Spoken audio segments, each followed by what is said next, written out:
I'm Jessica Salaji, and this is Think About This.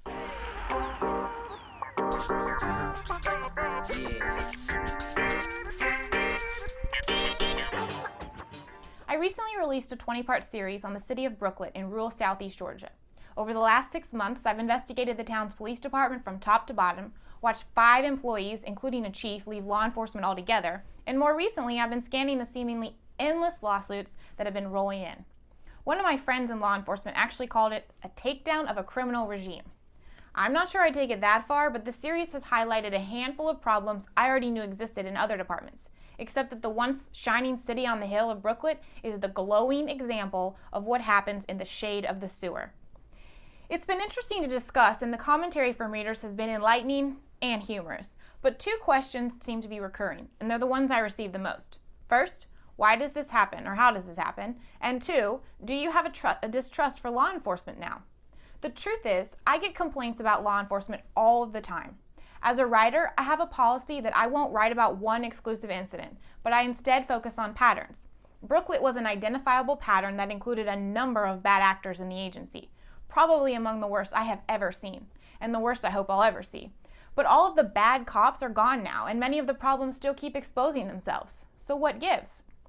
There are a number of directions I could point fingers, but I want to keep the discussion broad because there's a lot of lacking leadership in police departments, an issue that should be the public's concern. The problems always start at the top, which is why my default blame will consistently shift to elected officials. Elected officials at the local level are so focused on control that they often forget to lead the departments they're supposed to govern. This desire for power clouds judgment and leads to favors for political expediency, which in turn jeopardizes the integrity of the chief and the top-level administrative personnel if you don't have a rock-solid, no BS kind of guy or gal. When you have administrative leadership in the police department that is willing to play stupid political games, you're only going to win stupid political prizes.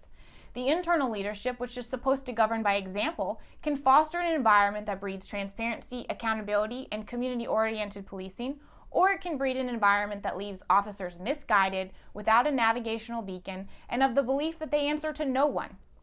We'll call the leadership that breeds the negative environment gutless governors. These gutless governors fail good law enforcement officers and the public by doing a few of these things. 1, they meddle and they micromanage. Instead of respecting the hierarchy put in place to limit political favors and backstabbing, these meddlers don't leave room to learn by experience. They show up on traffic stops, they change reports, they tell officers to do things the way they would do them instead of the way the officer was taught to do them. 2, they refuse to fire bad officers. At some point, it became a thing to allow officers who make mega mistakes to resign in lieu of termination or simply resign without explanation instead of being terminated. Instead of flagging their permanent record, leadership just decides to let the officer go be someone else's problem somewhere else. This has happened in Statesboro, Hinesville. They just let them resign and they move on to another agency and they have the same problems, and then those problems become worse. 3, the most egregious failure. The failure by these gutless governors to distinguish to the public the difference between good actors and bad actors. Not only is it important for the leadership to condemn officers who violate departmental policy or the law, it's even more important for them to back good officers. But they don't. They leave the good ones out there to fend for themselves come hell or high water. Just look at what they did to Brian Mundy in Brooklyn. He came in to clean up the place and they made him the villain. These 3 things seem to be rampant in departments with problems. And 9 times out of 10, the officers, good or bad, are unhappy in these environments too. And unhappy officers aren't good for anyone. So while law enforcement should be held to the highest of standards in every situation, chastising, stoning in the public square, and running bad officers out of town will never be enough to foster good, community-oriented law enforcement agencies, because failure starts at the top, and that's where the failure should be criticized. Many, not all, but many of these frequent police accountability experts we hear from are the same ones who advocate for every other aspect of policy by which we are governed to be rooted in the individual.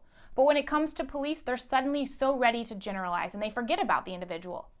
I don't believe in doing that. So no, I don't distrust the police, and I won't until an individual gives me a reason not to. But I will continue my skepticism of those who lead them, because bad cops can't function in airtight, politically balanced, transparent environments. If you have a topic suggestion that you'd like to see on Think About This, send me an email at jessica@allongeorgia.com. That's ALLON, the word Georgia spelled out, .com.